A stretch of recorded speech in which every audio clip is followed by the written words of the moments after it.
இப்போ நம்மளோட இதில் பார்த்தோம் அப்படின்னா 3 பார்ட் பார்த்துருக்கோம். ஒரு சில பார்ட்டில் ஒவ்வொருத்தர் இருந்திருப்பீங்க. ஏன்னா ஒவ்வொரு பார்ட்டுக்கும் நிறைய கேப் இருக்கும். சம்டைம் இயர் கணக்கில் கூட ஆகும் என்னோடய கிளாஸ் எடுக்கும்போது.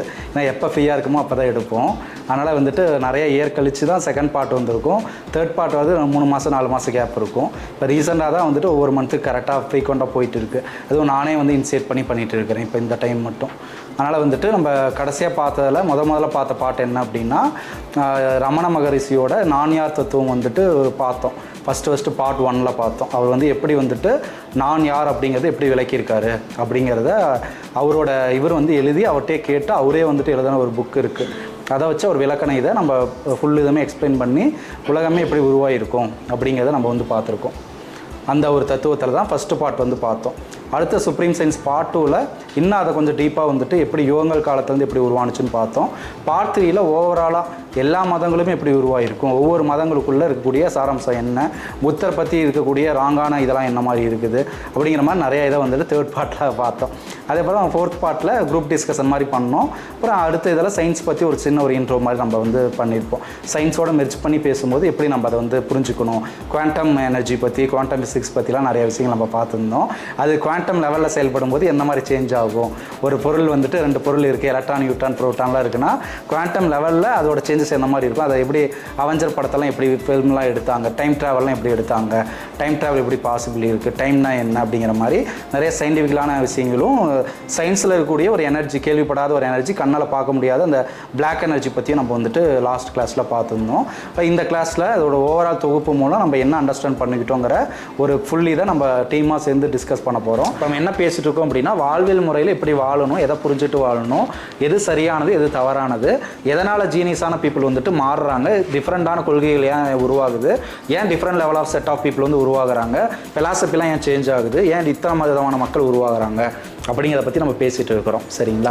இப்போ இருக்கிற காலகட்டத்தில் அறநெறிய ஒழுக்கத்தெல்லாம் சொல்லி கொடுக்குறாங்களான்னா அது எல்லாமே ஜீரோவாக மாறிடுச்சு அப்படிங்கிறதுக்கு தான். இப்போ இது ஒரு சேஞ்ச் ஓவராக இருக்கணும், ஒரு லைஃப்பை புரிஞ்சுக்கிட்டு நம்மளோட அடுத்த தலைமுறைக்கு நம்ம இது பண்ணுங்கிறதுக்காக தான் நம்மளோட ஒர்க் ஷாப்பில் நிறைய விஷயம் வந்து சொல்லி கொடுத்துட்டு இருக்கோம். என்னோடய ஒர்க் ஷாப் மூலம் வந்து பார்த்தோம் அப்படின்னா உங்களுக்கு உண்மை விழிப்பு நிலையை அடையிறதுக்காகவும் ஒரு பிரெயின் வந்துட்டு ஒரு இயக்க நிலையிலேயே இருக்கும். உலகமே வந்து ஒரு இயக்கம் தான் அப்படிங்கிறப்ப நம்மளோட எண்ணங்களும் இயக்க நிலை தான். அதுக்காக தான் மெடிடேஷன் கிளாஸ் லாஸ்ட் கிளாஸில் நம்ம பண்ணியிருந்தோம்.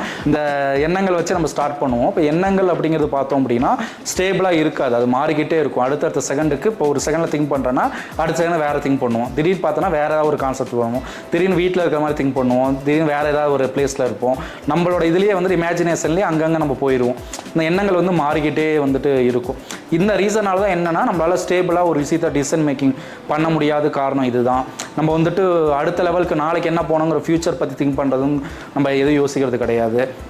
அறநெறிகளை ஒழுக்கங்களை பற்றி சிந்திக்கிறதும் கிடையாது, நாலேஜை எடுத்துக்கணுங்கிறதும் கிடையாது, நம்மளுக்கு என்ன தேவைங்கிறத நம்ம டிசைட் பண்ணுறதும் கிடையாது. இதுக்கெல்லாம் என்ன ரீசன் அப்படின்னா இந்த இயக்கம் தான் காரணம். எண்ணங்கள் வந்துட்டு ஒவ்வொருத்தருக்கும் ஒவ்வொரு மாதிரி இருக்கும். அப்போ ஒவ்வொருத்தரோட எண்ணங்களும் ஒவ்வொரு மாதிரி செயல்படும். சில பேர்த்துக்கு வந்துட்டு அடுத்த ஃப்யூச்சரை நம்பி எண்ணங்கள் அதை பற்றி செயல்படுத்தும் போது அதுக்கு சில மாதிரி செயல்பாடுகள் வரும். இப்போ எண்ணங்கள் பற்றி அவங்க கேட்டாங்க இல்லையா, இப்போ எனக்கு வந்து ஃப்யூச்சரை பற்றி எனக்கு ஸ்கூல்லேயே வந்துட்டு இருக்கும். ஸ்கூல் காலேஜ் படிக்கும் போதே பார்த்தோம் அப்படின்னா என்னோட எண்ணங்கள் வந்து எப்படி இருந்துச்சுன்னா ஒரு பிஸ்னஸ் வந்து பண்ணணும் அப்படிங்கிறதா என்னோட எண்ணமாக இருந்துச்சு. இப்போ ஒவ்வொருத்தராக ஃபஸ்ட் இயரில் கேள்வி கேட்கும்போது என்னவா ஆவீங்கன்னு கேட்கும்போது நான் மட்டும் வித்தியாசமாக சொன்னேன். நான் வந்து ஒரு எம்என்சி மாதிரி நான் க்ரியேட் பண்ணணும், பெரிய ஒரு கம்பெனியை க்ரியேட் பண்ணி நான் ஒர்க்கு நிறைய பேருக்கு கொடுக்கணும் அப்படிங்கிற ஃபஸ்ட் இயரில் சொல்லும்போது எல்லோரும் ஷாக்கிங் ஆனாங்க. அப்போ அது ரொம்ப பெரிய விஷயமா இருக்கும் நான் படித்த காலத்தில். பட் அந்த எண்ணங்கள் வந்து இப்போ நிறைவேறிடுச்சு இல்லையா. இப்போ எண்ணம் போல் வாழ்க்கைங்கிறது இப்போ நடக்குது. அது என்னென்னா இந்த எண்ணங்கள் வந்து செயல்களாக வந்து மாறும். இப்போ வந்து அதிகமாக நம்ம ஏன் பண்ணணும்னு நினச்சா தான் அதிகமாக உழைப்போம். இப்போ அதிகமாக உழைச்சா தான் அதிகமாக பணம் வரும். அப்போ தான் நம்ம பணக்காரவே ஆகும். இப்போ எண்ணங்கள் சிந்திக்கவே இல்லை அப்படின்னா அந்த இடத்துல என்ன ஆகும், அப்போ நம்ம செயலுங்கிறது அந்த இடத்துல இருக்காது இல்லையா. இப்போ நல்ல பணக்காரனாக ஆகணும் அப்படின்னா நம்ம சிந்திக்கணும் இல்லையா. இப்போ சிந்திக்கவே இல்லை அப்படின்னா நம்ம செயல்களுங்கிறது உருவாகாது. இப்போ நான் நல்லா ஆகணுங்கிறத சிந்திச்சா மட்டும்தான் அதுக்கான உழைப்பையே நம்ம போடுவோம். இப்போ நான் நல்லாவே ஆக தேவையில்ல, நான் சும்மா ஏதோ ஒரு வேலை இப்போதைக்கு செஞ்சால் போதும், இருக்கிற இதுக்கு நான் இருந்துக்கிட்டால் போதும்னா நம்ம செயல்பாடுங்கிறது அந்த இடத்துல உருவாகாது. இப்போ இந்த இடத்துல எண்ணங்கள் தான் வந்து செயல்களாக கொண்டு போகுது. அப்போ கர்ம வினைகளே நம்ம நிறையா வகையாக பிரிக்கிறோம். அப்போ போன ஜென்மத்தில் நடந்த கர்ம வினைகள் இந்த ஜென்மத்தில் நம்ம பிறந்தாலும் கூட இதில் புதுவித விதமான விஷயங்களை உருவாக்கிக்கலாம் அப்படிங்கிறத சொல்கிறாங்க. அது 3 வித கர்மவினைகளே டைப்ஸ் ஆஃப் கர்மவினைகள் இருக்குது. அதை என்ன வந்துட்டு இதை என்ன நம்ம தெளிவாக புரிஞ்சுக்க ட்ரை பண்ணுவோம். பொதுவாக வந்து இன்ன வரைக்கும் பெரிய ஜீனியஸ்லாம் யாரும் கிடையாது, சரிங்களா? விவேகானந்தர் பார்த்தோன்னா சிக்காகோவில் பேசியிருப்பார். அவர் என்ன பேசியிருக்காரு அப்படின்னா, ஆதிசங்கரோட அத்வைதத்தை தான் வந்து அவர் வந்து டீச் பண்ணியிருக்காரு. இந்த அத்வைதத்தை பற்றி நான் ஆல்ரெடி டீச் பண்ணியிருக்கேன் இங்கே. ஆனால் அவர் சிக்காகோவில் அதுதான் பேசினாருன்றது யாருக்கும் தெரியாது. சிக்காகோ எதுக்கு போனாருன்னு தெரியாது. முதல்ல வந்து 1800ஆம் ஆண்டுகளில் இந்து சமயத்தை வந்துட்டு ஒரு ஹைலைட்டு கொண்டு போகிறது யாருமே கிடையாது. அப்போ இருந்த பீரியடில் விவேகானந்தர் தான் இருந்தாங்க. அப்போ ஒரு மொட்டை தான் அடிச்சிருப்பார். அப்போ வந்துட்டு எல்லா தரப்புலையும் வந்து அவங்க கூப்பிட்டாங்க சிக்காகோவில் பேசுறதுக்காக. ஒவ்வொருத்தராக கூப்பிடும்போது விவேகானந்தர் மட்டும் மொட்டை அடிச்சுட்டு அப்போ இருப்பார். அப்போ விவேகானந்தர் வந்து கூப்பிட்டு அவருக்கு அந்த தலப்பா அப்போ தான் கட்டி விடுறாங்க. அந்த ஃபோட்டோவில் பார்க்குறீங்களா, விவேகானந்தர் தலப்பா மாதிரி கட்டியிருப்பார் இல்லையா? அப்போ தான் கட்டி அவர் நம்மளோட சார்பாக, இந்தியாவோட சார்பாக வந்துட்டு சிக்காகோவில் பேச அனுப்புகிறாங்க. அப்போ தான் வந்துட்டு அவர் போய் அங்கே பேசும்போது தான் அப்போ ஆதிசங்கரோட அத்வைதத்தை பற்றி நான் பேச வந்திருக்கேன் அப்படின்னு சொல்லிட்டு அவர் ஸ்டார்ட் பண்ணுறாரு. ஸ்டார்ட் பண்ணும்போதே பிரதர்ஸ் ஆர் சிஸ்டர் அப்படின்னு சொல்லி ஸ்டார்ட் பண்ணும்போது அப்படி ஒரு பெரிய கிளாப் பண்ணுறாங்க. முதல்ல இப்படி ஏஆர் ரஹ்மான் வந்துட்டு தமிழில் பேசுவார். அது மாதிரி முதல்ல விவேகானந்தர் தான் வந்துட்டு எல்லாத்தையுமே வந்துட்டு நீங்கள் எல்லா ஜாதி சமயம் மதங்கள் எது பிரிச்சிருந்தாலும் நம்ம முதல்ல சகோதர சகோதரிகள் தான் அப்படிங்கிற மாதிரி வந்துட்டு பிரித்து தான் வந்து அவர் முதல்ல பேசி ஒரு கைத்தட்டு வாங்கியிருக்காருன்னு அவர் தான். உலக நாடுகள் ஃபுல்லும் பேசுகிற ஒரு யங்ஸ்டர்னாலும் ஒரு விவேகானந்தர் தான் நம்ம சொல்லுவோம். அப்போ அவர் பேசின தத்துவமே அத்வைதம் தான். இப்போ இது எதுக்கு சொல்கிறோம் அப்படின்னா, எல்லாருமே எல்லா நேரங்களையும் ஜீனியஸாக இருக்கணும்னு அவசியம் இல்லை. என்ன காரணம் அப்படின்னா, அத்வைதத்தையே பீட் பண்ணிட்டார். விவேகானந்தர் ஜீனியஸ் நீங்கள் எல்லாரும் கேள்விப்பட்டிருப்பீங்க, புத்தர் ஜீனியஸ்ன்னு கேள்விப்பட்டிருப்போம். ஆனால் எல்லாமே வந்து ஃபெலாசபி தான் அப்படிங்கிறது நம்மளுக்கு புரியறது இல்லை. அவங்கவுங்க ஒவ்வொரு ஃபெலாசபி. மணிமேகலை காவியத்தை நீங்கள் படிச்சிங்க அப்படின்னா அதில் எக்கச்சக்கமான ஃபெலாசபி இருக்குது.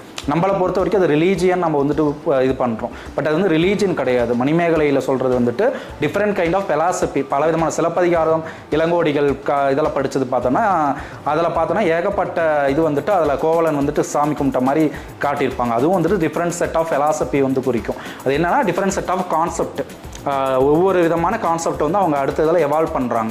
அப்போ விவேகானந்தர் இருந்த பீரியடில் அத்வைதம் தான் வந்து இருந்துச்சு. அப்போ 1800ஆம் ஆண்டுகளில், சரிங்களா, 6ஆம் நூற்றாண்டில் தான் அவர் வந்தால் சொல்கிறாங்க. அது 4ஆம் நூற்றாண்டு 6ஆம் நூற்றாண்டாங்கிற கேள்விக்குறியோடு இருக்குது. அதனால் இதில் நான் என்ன சொல்ல ட்ரை பண்ணுறேன்னா, ஒருத்தர் ஜீனியஸ் அப்படிங்கிறத நம்ம சொல்லிடவே முடியாது. ஆனால் என்னோட தரப்புலேருந்து பேசும்போது நான் ஒரு இதை வந்துட்டு இதுதான் கரெக்டு, இதுக்காக தப்பு அப்படிங்கிறத நான் சொல்லவே மாட்டேன். இது வந்து டிஃப்ரெண்ட் செட் ஆஃப் கருத்துன்னு மட்டும் தான் நான் சொல்கிறேனே தவிர இது கரெக்டாக சொல்லிட்டாங்க, இது தப்பு அப்படிங்கிற மாதிரி நான் எந்த ஒரு இதையுமே நான் வந்துட்டு இது பண்ணுறதே கிடையாது. ஈவன் விவேகானந்தர் சொல்லும்போது கூட கிறிஸ்டியானிட்டி அந்த இதெல்லாம் வந்துட்டு ஓகே அவர் நல்லவர் தான் ஜீசஸ் அப்படின்னு சொல்லியிருப்பாரு தவிர அதுதான் கரெக்டாக அது வழியாக போகணுங்கிறத அவர் சொல்லலை. மற்றபடி இந்த சமயத்தோட தத்துவங்கள் இதெல்லாம் வந்துட்டு உலக நாடுகள் எல்லாத்தையும் போய் சொல்லி புரிய வச்சார். எல்லா நாடுகளும் வந்து அவரை ஃபாலோ பண்ணிச்சு. நம்ம நாடை தேடி வர வச்ச முதல் ஆள்னா அது விவேகானந்தர் தான் நம்ம சொல்லுவோம். அந்தளவுக்கு வந்து அவர் சேஞ்ச் ஓவர் பண்ணார். அதாவது நம்ம என்ன சொல்கிறதுனா, ஒரு என்னை பொறுத்த வரைக்கும் ஒரு பர்டிகுலர் இதை நம்ம சார்ந்து போயிட்டோம் அப்படின்னா அடுத்த லெவல் ஆஃப் அண்டர்ஸ்டாண்டிங் நம்ம வந்து தெரிஞ்சுக்கவே முடியாது. இப்போ அத்வைதம் மட்டும் இருந்துச்சு அப்படின்னா அடுத்த லெவல் ராமானுஜர் கண்டுபிடிச்சது தெரியாது, அப்புறம் மஜ்பர் கண்டுபிடிக்கிறார் அது தெரியாமல் இருக்கும், சரிங்களா? இப்போ என்னங்கிறது நம்மளுக்கு தெரியாமையே போயிருங்கிறனால நம்ம ஒரு பர்டிகுலர் இதோட லிமிட்டோட நம்ம வந்துட்டு குறியப்படுத்தக்கூடாது. இந்த இதை சார்ந்தவன் தான், இதுக்குள்ளேயே நான் இருப்பேன், அடுத்ததுக்கு நான் வரமாட்டேன், இதுதான் சிறந்தது அப்படின்ட்டு. நீ யாரை கேட்டாலும் தன்னோட இதான் சிறந்தது அப்படின்னு சொல்லுவாங்க. இப்போ நம்ம அப்பா அம்மா இருக்காங்க அப்படின்னா என்னோட அப்பா அம்மா தான் வேர்ல்டுலேயே சிறந்தவங்க நம்ம சொல்கிற மாதிரி, எல்லாத்துக்கும் தன்னோட பசங்க பொண்ணுங்க தான் சிறந்தவங்களாக இருக்கிற மாதிரி அவங்கவுங்க தன்னோட மதங்களையோ சமயங்களையோ சிறந்ததுன்னு சொல்லிட்டு போயிடுவாங்க. அதனால் என்னை பொறுத்த வரைக்கும் எந்த தத்துவங்களோடையும் அடங்கக்கூடாது. அடுத்த லெவலுக்கு நம்ம எவால்வ் பண்ணிகிட்டே போய்கிட்டே இருக்கணும். எப்படி வந்து அணு வந்து பிளக்க முடியாதுன்னு சொல்கிறாங்க, அடுத்த லெவல் அணுவே பிளந்து காட்டுறாங்க. இப்போ குவாண்டம் ஃபிசிக்ஸில் ஸ்டீஃபன் ஹாக்கின்ஸ்கே தோக்கடிக்கிறாங்க பெரிய இதில். அந்த வீல் சேரில் இருப்பாளே ஸ்டீஃபன் ஹாக்கின்ஸ் பார்த்துருக்கீங்க இல்லையா? அவரோட ஃபேஸில் இருக்கக்கூடிய அந்த அசைவு மட்டும் வச்சு அவர் பேசுவார். ஏஐ டெக்னாலஜி வச்சு அவருக்காகவே ஒரு சேர் கண்டுபிடிச்சி அதில் உட்கார வச்சு பேசுவார். அவரே வந்துட்டு தோக்கடிச்சாங்க. அவர் வந்து பிக் பேங் தியரி கண்டுபிடிச்சது அவரு தான். ஆனால் அவரே பார்த்தோன்னா குவாண்டம் இது லெவலில் வந்துட்டு இல்லை இது வந்து மாறி செயல்படும் சொல்லிட்டு கடைசி கிளாஸில் நம்ம பேசியிருப்போம். கொஞ்சம் காம்ப்ளிகேட்டாக தான் இருக்கும். இதுக்கு என்ன காரணம், என்னோடய கிளாஸில் புரிய மாட்டேங்குது மறக்குதுன்னா நம்மளோட பிரெயினால் வந்துட்டு நம்மளுக்கு புரிஞ்சிக்க முடியாத விஷயங்களை புரிஞ்சுக்க ட்ரை பண்ணும்போது ஒன்று தூக்கம் வந்துடும், இல்லை அப்படின்னா வந்துட்டு வேறு டைவர்ட் பண்ண பார்க்கும். இப்போ நீங்கள் பேசிட்டு இருக்கும்போது பார்த்தோன்னா 99% நான் கிளாஸே முடிச்சிருப்பேன். ஆனால் பார்த்தோம் அப்படின்னா இந்த கிளாஸில் நீங்கள் இருந்திருக்க மாட்டீங்க. ஏன்னா இந்த கிளாஸ் வந்து உங்களுக்கு புரிஞ்சுக்கிறதுக்கு ரொம்ப டிஃபிகல்ட்டாக இருக்கும். ஏன்னா ஒரு செகண்டில் ஒன்று சொல்கிறேன், அடுத்த செகண்டில் இன்னொன்று சொல்கிறேன், 3ஆவது செகண்ட் வேறு ஒன்று சொல்கிறேன். ஆனால் என்ன சொல்கிறேங்கிறத புரிஞ்சுக்கணும், உங்களோட பிரெயின் கால்குலேட் பண்ணணும். இது 3 விதமான விஷயத்தையும் நிறைய விஷயங்கள் சொல்கிறாரு. இப்போ இது என்னதான் கன்க்ளூஷன் சொல்லிட்டு உங்களால் கன்க்ளூட் பண்ணுறதுக்கு பிரெயின் வந்துட்டு ஈக்குவல் போட்டு கொடுக்க முடியல உங்களால். கால்குலேட்டரே பார்த்தோன்னா பெரிய ஒரு கால்குலேட்டர் போகும்போது கொஞ்சம் நேரம் ஸ்டக் ஆகி தான் போகும். நீங்கள் கால்குலேட்டரில் போடும்போது பார்த்துருப்பீங்க இல்லையா? ஒரு பெரிய ஒரு மேத்தமெட்டிக் கால்குலேஷன் போட்டிங்கன்னா ஒரு செகண்ட் அப்படியே ஸ்டாப் ஆகி தான் அது போடும். அது மாதிரி ஹியூமன் பிரெயினும் அப்படி தான். அதனால தான் நம்ம பேசும்போது உங்களால் வந்துட்டு லிசன் பண்ண முடியாது. அதனால தான் நம்ம ஸ்கூல் வாதியாரெலாம் 6 கெமிஸ்ட்ரியில் எடுக்கும்போது நம்ம தூங்கிடுவோம் பெரும்பாலும். யாருமே வந்து முழிச்சிருக்கவே மாட்டாங்க. நாங்களாம் ஃபிசிக்ஸ் கெமிஸ்ட்ரிலாம் நடத்தும்போது 99% எல்லாருமே தூங்கிட்டு தான் இருப்பாங்க, எல்லாருமே தூங்கிடுவாங்க. ஆனால் நான் முழிச்சிட்டு தான் இருப்பேன். நான் தூக்கத்தை கண்ட்ரோல் பண்ணுறனால நான் மோஸ்ட்லி தூங்க மாட்டேன். ஆனால் படிக்கிற பசங்க பின்னாடி இருப்பாங்க, அவங்களும் எல்லாருமே முழிச்சிருப்பாங்க. அவங்களாம் மட்டும் முழிச்சிருப்பாங்க, மற்றவங்க எல்லாமே 99% தூங்கி தான் எழுந்திருப்பாங்க. யாராவது கேள்வி கேட்டால் நிற்க வச்சுருவாங்களோன்னு பயந்துகிட்டே இருப்பாங்க. அதே பயம் இப்பயும் நான் பார்க்குறேன். அதனால் இது பயப்படுறதுக்கோ இல்லை, இது நம்ம வாழ்வியலுக்காகவும் நம்மளோட வாழ்வு முன்னேற்றத்துக்காகவும் தான் வந்து இந்த கிளாஸே தவிர இதை வந்து நம்ம வந்துட்டு மூளையை வந்துட்டு மட்டப்படுத்துறதுக்கோ இல்லை உங்கள் தூக்க வைக்கிறதுக்கோ இல்லை போரிங்காகவோ வந்துட்டு இந்த கிளாஸ் கிடையாது. அடுத்த லெவல் ஆஃப் வாழ்வியலில் நம்ம டெவலப் எப்படி ஆகணும், எப்படி முன்னேறணும், நம்ம வாழ்வியலில் அடுத்த லெவலுக்கு எப்படி மூவ் பண்ணணுங்கிறதுக்காக தான் நம்ம கிளாஸை நம்ம எடுத்துகிட்டு இருக்கோம். மற்றபடி தூக்கங்கிறது இயற்கையாக வர்றது தான். ஏன்னா பிரெயினால் வந்து அடுத்த லெவலுக்கு மூவ் பண்ண முடியல, புரிஞ்சிக்கவே முடியல என்ன சொல்ல வராரு அப்படிங்கிறது. கரெக்டு தானே? அதனால் வந்துட்டு எண்ணங்கள் வந்துட்டு இப்போ அவங்க கேட்ட கேள்விக்கு வந்துட்டு ஒரே மாதிரி வந்துட்டு இருக்காது, அது வந்து மாறிக்கிட்டே தான் இருக்கும். இப்போ யார் வந்துட்டு எண்ணங்களை ஸ்ட்ராங்காக இருக்காங்களோ அப்போ தான் அந்த செயல்கள் வந்துட்டு அந்த இடத்துல இதாக இருக்கும். அப்போ அந்த கர்ம வினைகளில் 3 கர்மங்கள் இருக்குது, அதில் எது ஸ்ட்ராங்காக இருக்குதோ அதுதான் வந்துட்டு இதாக இருக்கும். சர்வைவல் ஹிஸ்ட்ரியே அதுதான். அப்போ ஸ்ட்ராங்கான எண்ணங்கள் என்ன பண்ணுது அப்படின்னா வீக்கான எண்ணங்களை வந்துட்டு இது மட்டுப்படுத்திடும். இப்போ நம்ம மெடிடேட் பண்ணும்போது என்ன ஆகுது, ஒரு ஸ்ட்ராங்கான எண்ணத்தை கொடுக்குறோம், எதுவும் வந்துட்டு இது பண்ணக்கூடாது. அங்கே கேள்வி கேட்டாங்க இல்லையா, அப்போ வந்துட்டு ஸ்ட்ராங்கான எண்ணத்தை அந்த இடத்துல நம்ம ஸ்ட்ராங் படுத்துகிறோம். அதாவது எந்த இதுவும் வரக்கூடாதுன்னு சொல்லிட்டு ஒன்று திங்க் பண்ணுறோம் பார்த்தீங்களா, அதுதான் அந்த இடத்துல இருக்கக்கூடிய ஸ்ட்ராங்கான எண்ணம். அந்த எண்ணத்தை நம்ம கொடுத்துட்டோம் அப்படின்னா அந்த எண்ணம் என்ன பண்ணுது அப்படின்னா மற்ற எண்ணத்தெல்லாம் வந்துட்டு கண்ட்ரோல் பண்ணி அந்த ஒரு எண்ணத்திலேயே நிறுத்த வைக்கும். அந்த ஒரு எண்ணத்தையும் நம்ம கண்ட்ரோல் பண்ணோம் அப்படின்னா வேற ஒரு கான்சியஸ்க்கு நம்ம போகணும். அப்போ வந்துட்டு நம்ம மூச்சை கவனிக்கிறதோ இல்லை வேறு ஏதோ செயல்படுத்தும் போது ப்ராக்டிஸ் பண்ணால் தான் அந்த ஒரு ஸ்டேஜுக்கு போக முடியும். ஆனால் அந்த ஒரு எண்ணத்தில் மட்டும் இருந்தாவே அந்த மெடிடேஷன் சக்ஸஸ் ஆகிருக்கும். அப்போ வீக்கான எண்ணங்கள் இருந்துச்சு அப்படின்னா அது தோற்று போயிடும். அப்போ நம்ம எந்த அளவுக்கு ஸ்ட்ராங்காக இருக்கமோ அந்த மாதிரி இருக்கும்போது வீக்கான இதை தோக்கடிச்சிட்டு ஸ்ட்ராங்கான இதை அதில் வின் பண்ணிடும். அப்போ வீக்கான இது என்னவாக இருந்திருக்கும் அப்படின்னா இப்போ நான் வேலைக்கு போகிறது வந்துட்டு வீக்கான எண்ணம், நான் பிஸ்னஸ் தான் பண்ணுங்கிறது ஸ்ட்ராங்கான எண்ணமாக இருந்துச்சு. அப்போ என்னோடய ஸ்ட்ராங்கான எண்ணம் ஆயிடுச்சு அப்படின்னா வேலைக்கு போகிற அந்த எண்ணத்தை பீட் பண்ணிடுச்சு. வேலைக்கே போனாலும் கூட அந்த வேலையே வேணாம் அப்படின்னு சொல்லிட்டு மறுபடியும் அந்த பிஸ்னஸ் பண்ணுறதுக்கே வரதுக்கான இந்த ஸ்ட்ராங்கான எண்ணம் வந்து வின் பண்ணிடுச்சு. இப்போ கர்ம வினைகளை நான் புதுசாக உருவாக்கியிருக்கேன். அப்போ இந்த இடத்துல வந்துட்டு இந்த கர்ம வினைகள் வந்திருக்கு அப்படின்னா இந்த செயல்பாடை உருவாக்குறது நான் தான், அதுதான் வந்துட்டு பதில்.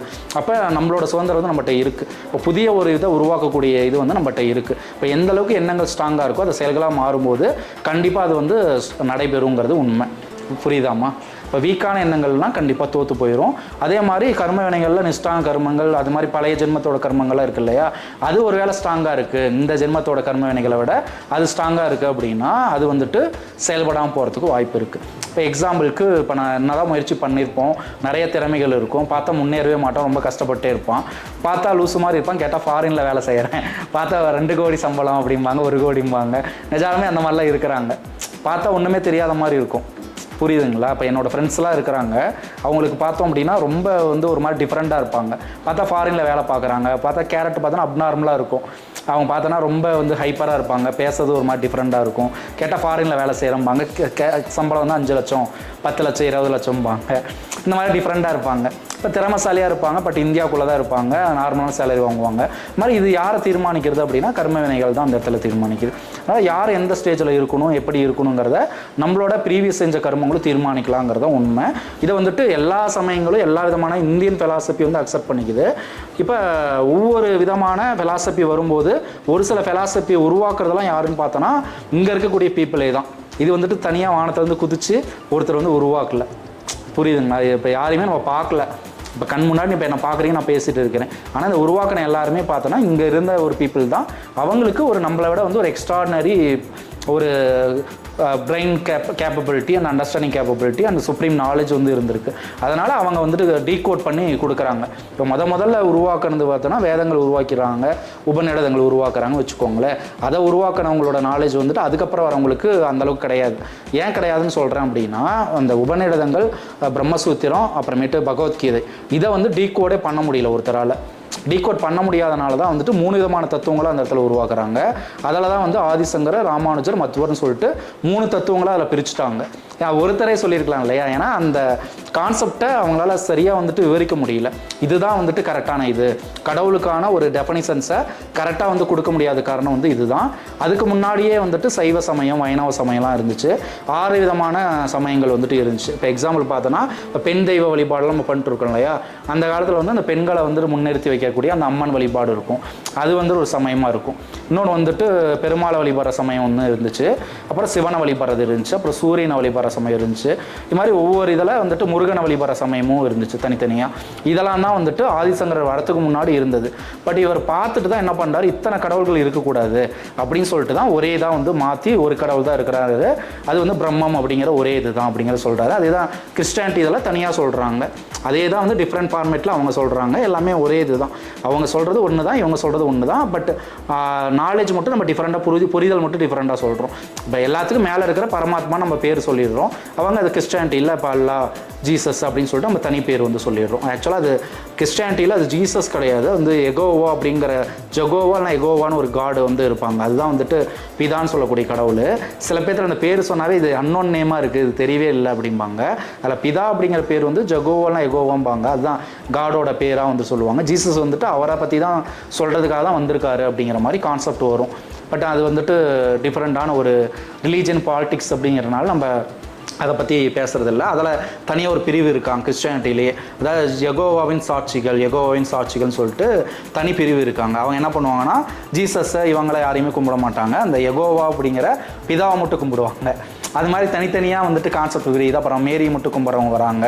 அப்புறம் இஸ்லாம் சமயம் தனியாக பிரியுது. அது மாதிரி ஒவ்வொரு இதெல்லாம் என்ன ஆகுது அப்படின்னா இந்த ஃபிலாசபி வந்துட்டு சேஞ்ச் ஆகுது, தத்துவங்கள் வந்துட்டு மாற்றி அமைக்கிறாங்க. அவங்களுக்குள்ளேயே வந்துட்டு கன்ஃபியூஷன் வருது. இந்த இடத்துல என்ன ஆகுது அப்படின்னா தெளிவு அப்படிங்கிறது அந்த இடத்துல இல்லை. இப்போ தான் வந்துட்டு அந்த பிரச்சனையே உருவாகுது. அப்போ இனிஷியல் ஸ்டேஜில் ஒருத்தர் உருவாக்குறாங்க பார்த்தீங்களா, அவங்களுக்கு சுப்ரீம் நாலேஜ் இருக்கவங்க அடுத்தடுத்த லெவலுக்கு வரல. இப்போ என்ன ஆகுது அப்படின்னா சாதாரண மக்களுக்கெலாம் வந்து பார்த்தோம் அப்படின்னா ஒரு அந்தளவுக்கு வந்து புரிஞ்சுக்கிட்டு செயல்படக்கூடிய தன்மை வந்து எல்லாத்துக்கும் கிடையாது. நம்ம ப்ரீவியஸாக இப்போ அப்பா அம்மா என்ன ஃபாலோ பண்ணாலும் அதை தான் ஃபாலோ பண்ணுவோம். கரெக்டு தானே?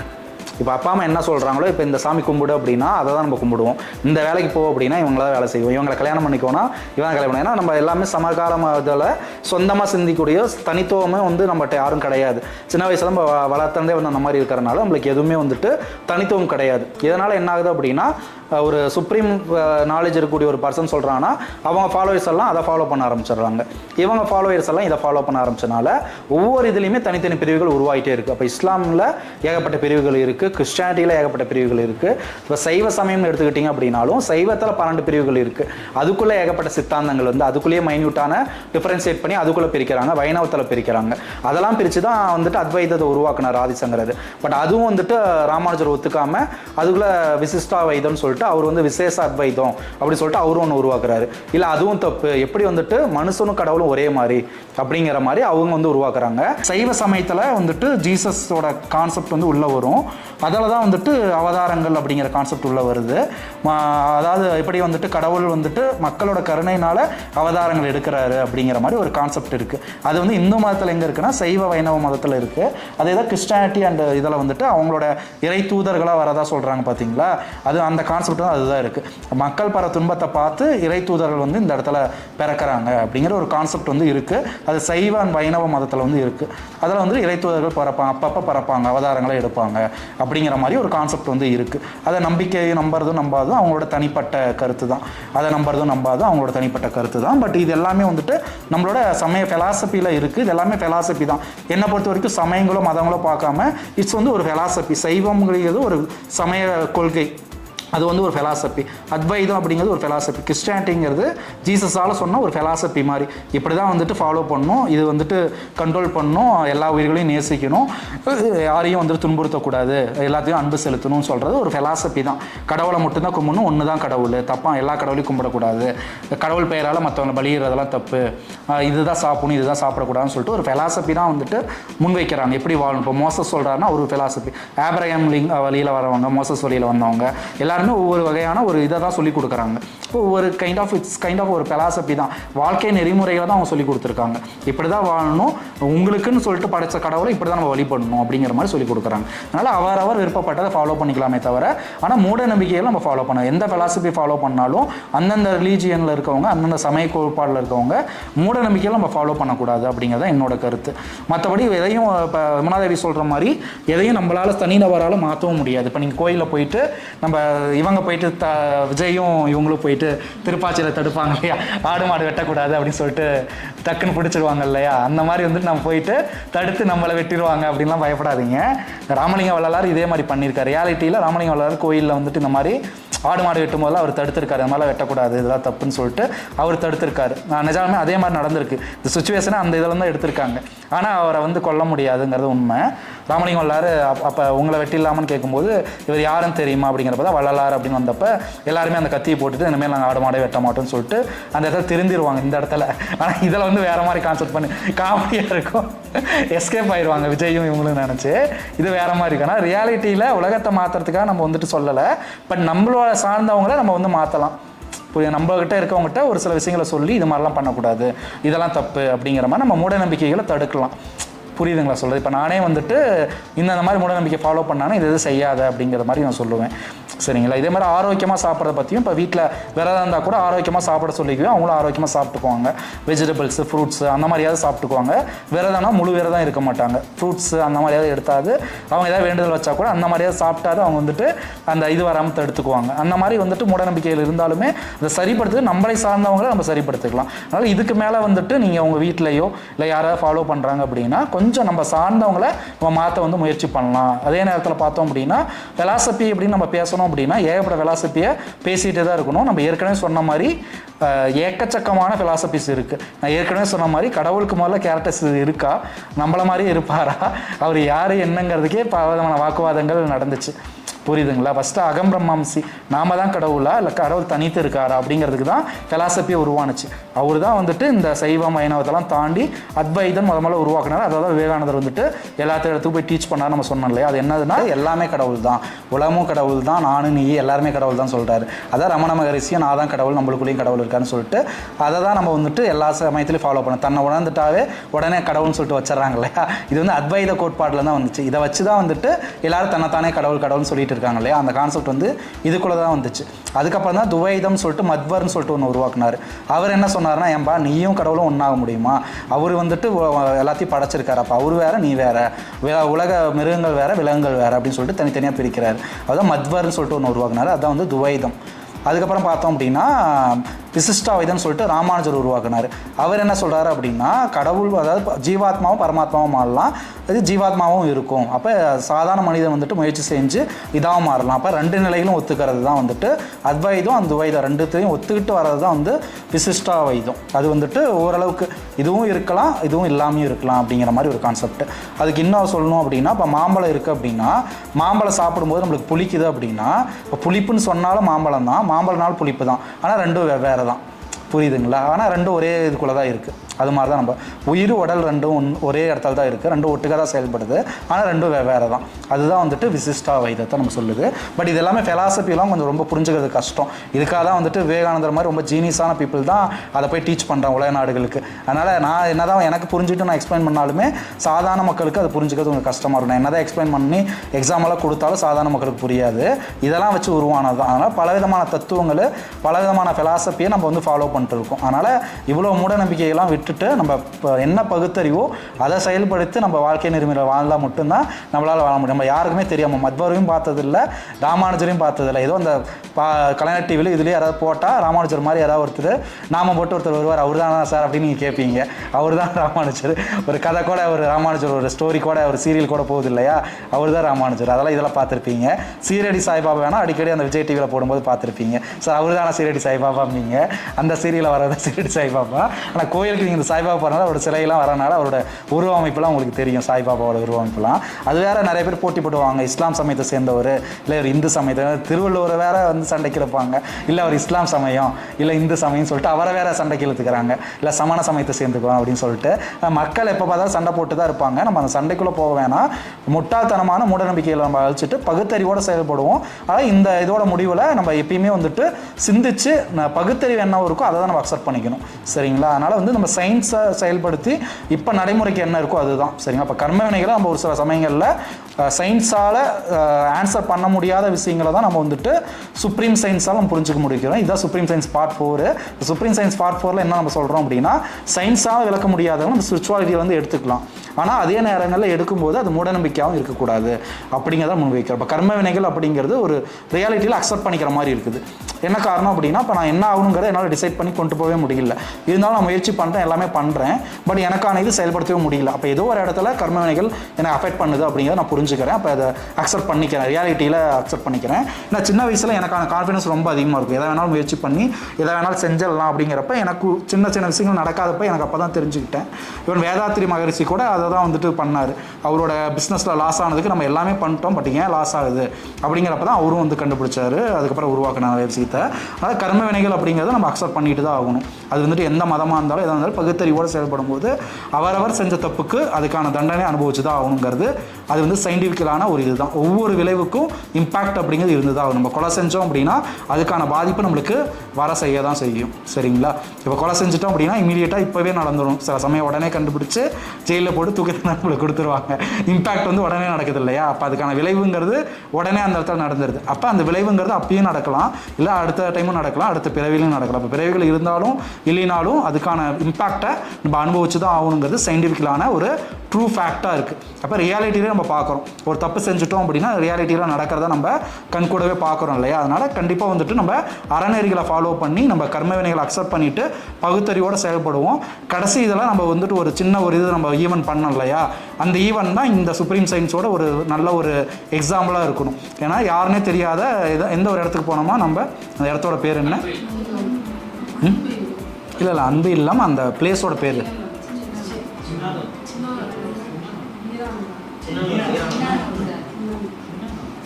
வீராணமா?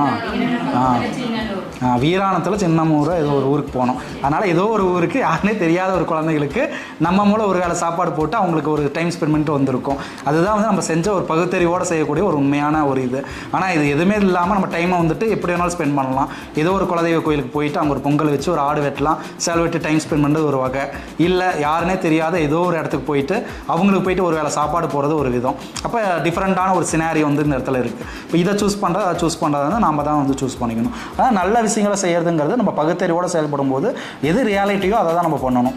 புரியுதுங்களா? அப்போ நம்ம வந்துட்டு செய்யக்கூடிய விஷயங்கள் வந்துட்டு அதுக்குன்னு வந்து ஒவ்வொரு டைமும் நம்ம வந்துட்டு அதை செய்யணுங்கிற இதுவும் கிடையாது. இப்போ ஃப்ரெண்டுக்கு வந்து இப்போ எனக்கே ஒரு பர்த்டே வருது, ஒரு கிஃப்ட் நீங்கள் பண்ணுறீங்க அப்படின்னா அது வந்துட்டு ஒரு பர்சனல் ஒரு பாண்டிங்காக நம்ம பண்ணக்கூடிய விஷயம். அதுக்காக உடனே எனக்கு கிஃப்ட் வச்சதை போயிட்டு நீங்கள் போய் செய்யணுங்கிற அவசியம் அந்த இடத்துல கிடையாது. நீ எனக்கு வந்து ஒரு 300 செலவு பண்ணியிருக்கீங்க, அதை போய் செய்யுங்க நானும் சொன்னாலும் அது முட்டாள்தனமாக இருக்கும். நீங்கள் போய் செய்யணுங்கிற அவசியம் இல்லை. அந்த 300 ஒரு பர்சனல் பாண்டிங்காகவும் ஒரு இதுக்காக ஒரு ரிலேஷன்ஷிப்காகவும் வந்துட்டு செஞ்சக்கூடிய ஒரு இதுதானே தவிர அந்த கிஃப்ட்டுக்கும் அதுக்கு சம்மந்தம் இல்லை.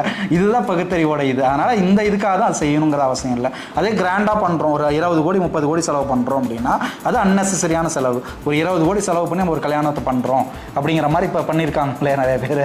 அந்த மாதிரி நம்ம பண்ணுறோம் அப்படின்னா அதெல்லாம் கட் பண்ணிடுங்கப்பா. அந்த மாதிரி பண்ணுறோம் அப்படின்னா அதெல்லாம் ரியாலிட்டியில் அது வந்துட்டு நடைமுறைக்கு தேவையே இல்லாதது. என்னப்பா என்ன நந்தா? 5000 கோடி. அவர் பாரு உங்கள் ஃபேஸ் தெரியல, அதை அப்படியே திருப்பி இதெல்லாம் போட்டலாம் டக்குன்னு இதில் மைக் இங்கே இருக்கனால தாராளமாக பேசுகிறாங்கப்பா அவங்க. சரி, அதனால் அந்த மாதிரி 5000 கோடி 10,000 கோடி செலவு பண்ணி பண்ணும்போது அந்த 5000 கோடிக்கு ஒரு பலவிதமான தலைமுறைகளே நம்ம வாழ வைக்கலாங்கிறதான் உண்மை. இப்போ ரியாலிட்டியில் அந்த மாதிரி வேஸ்ட்டான செலவுகள் நம்மளுக்கு அன்னெசரியான செலவுகள். என்னதான் ஆடம்பரமாக இருந்தாலும் நம்ம தங்கத்தை சாப்பிடவும் முடியாது, 5 வேளை 6 வேளை சாப்பிடவும் முடியாது. உலகத்தில் எவ்வளோ பெரிய பணக்காரன் இருந்தாலும் 3 வேளை தான் சாப்பிட முடியும். 5 வேளை 6 வேளை 8 வேலையெல்லாம் நம்மளால் சாப்பிட முடியாது. என்ன முடியுமோ அதுதான் நம்மளால் சாப்பிட முடியுங்கிறதான் உண்மை. ரியாலிட்டி அக்செப்ட் பண்ணிட்டு பகுத்தறிவோடு செயல்படுவோம். அடுத்த டைம் மாறுதல்கள் என்னன்னு சொல்லிட்டு பார்க்கலாம். போன கிளாஸோட மாறுதல்களில் ஒரு சில பேர் அண்டர்ஸ்டாண்ட் பண்ணிட்டு கொஞ்சம் செல்ஃப் டிசிப்ளினோட இருக்கீங்கன்னு நினைக்கிறேன். அடுத்த டைம் கொஞ்சம் எந்த அளவுக்கு டிசிப்ளினோட நடந்துக்கிறீங்க அப்படிங்கிறது பார்க்கலாம். அதனால் அடுத்த இதில் இந்த கிளாஸ்க்கு அப்புறம் கொஞ்சம் மாற்றங்கள் எதிர்பார்க்குறேன். எந்த அளவுக்கு டிசிப்ளினாக இருக்கும். இப்போ சொல்லிக் கொடுத்தே ஒன் கைண்ட் ஆஃப் டிசிப்ளின் தான். கரெக்டு தானே? இன்றைக்கி நம்ம கற்றுக்கிட்டதே ஒரு டிசிப்ளின் தான். என்ன மாதிரி டிசிப்ளினாக இருக்கணும். ஒரு கோயிலுக்கு போனால் கூட அந்த கோயிலில் நம்ம என்ன செய்யணுங்கிறத நான் சொல்லிக் கொடுத்துருக்கேன். கரெக்டு தானே? அந்த இடத்துல ஒரு வாயிலா ஜீவன் இருந்துச்சுன்னா அதுக்கு நம்ம ஒரு இலதலையோ வாங்கி கொடுத்து அதுக்கு செலவு பண்ணுற காசு ஓகே அப்படிங்கிறத நான் டீச் பண்ணியிருக்கிறேன். புரியுதுங்களா? இது எல்லாத்தையும் நான் கன்க்ளூஷனாக கொடுக்கணுங்கிறத எதிர்பார்க்க வேணாம். அதை நான் அப்போவே நான் சொல்லும்போது பேசும்போது நடுவில் சொல்லியிருப்பேன். அதனால் அந்த இடத்துல என்ன டிசிப்ளினோ அதை நம்ம செய்கிறோம். அப்போ அந்த இடத்துல காசு வேஸ்ட் பண்ணாமல் அந்த இடத்துல ஒரு பால் அபிஷேகம் பண்ணாமல் நல்லது நடக்கும் அப்படின்னு சொல்லி ஒரு பாலை வாங்கிட்டு போய் எங்கள் அபிஷேகம் பண்ணுறதெல்லாம் ஒரு மூட நம்பிக்கையாக தான் அந்த இடத்துல இருக்குமே தவிர அதனால் உடனே நல்லது நடந்துடும், நம்ம உடனே செல்வந்தர் ஆயிடுவோம், பணக்கார ஆயிடுவோம் அப்படிங்கிறதெல்லாம் ஒரு முட்டாள்தனமான நம்பிக்கையாக இருக்கும். அதனால் நம்ம உழைச்சாதான் நம்மளுக்கு சாப்பாடு அப்படிங்கிறத உண்மை. அதனால் நம்ம உழைப்பு தான் வந்து ஒருத்தரை முன்னேற்றுவே விவேகானந்தர் சொல்கிறதே வந்துட்டு ரிலீஜனையும் இதை பற்றி அவர் பேசவே இல்லை. விவேகானந்தர் சொல்கிறது உழைக்கும் வர்க்கம் தான் நாளைக்கு வின் பண்ணணும், இந்த வர்ணாசிரமம் ஜாதி சமய வேறுபாடு இதெல்லாம் இல்லாமல் நாளை சமுதாயம் வந்துட்டு உழைப்போட சமுதாயம் தான் வந்துட்டு வெற்றி பெறும் அப்படின்னு சொல்லிட்டு உழைப்பை பற்றியும் உழைப்பாளர்களை பற்றியும் தான் அவர் பேசியிருக்காரே தவிர ஜாதி சமயங்களை பேசுனதை தவிர அவர் உழைப்பை பற்றி தான் அதிகம் பேசியிருக்காரு. விடுதலைக்காகவும் உழைப்புக்காகவும் எத்தனையோ விஷயங்களுக்காக ஒவ்வொரு நாடுகளையும் பேசியிருக்காரு. அதனால் உழைக்கும் வர்க்கம் தான் இதாக முடியும். அதனால் மூட நம்பிக்கையில் இது பண்ணிட்டு உழைப்புக்கான இம்பார்ட்டன்ட் கொடுத்து நம்ம டெவலப் பண்ணுற பகுத்தறிவோடு சிந்திப்போம். மூட நம்பிக்கையோடு நம்ம உட்காந்துட்டு நம்ம அந்த கடவுள் காப்பாற்றும் இந்த கடவுள் காப்பாற்றும் சொல்லிட்டு வேண்டுதல் வச்சுட்டு உட்காரனால எந்த ஒரு விஷயமும் நடக்காது அப்படிங்கிறத நம்ம புரிஞ்சுக்கிட்டு நாளை சமுதாயத்தை நம்ம உருவாக்குவோம். ஓகேங்களா? எல்லாத்துக்கும் தேங்க்யூ ஸோ மச்.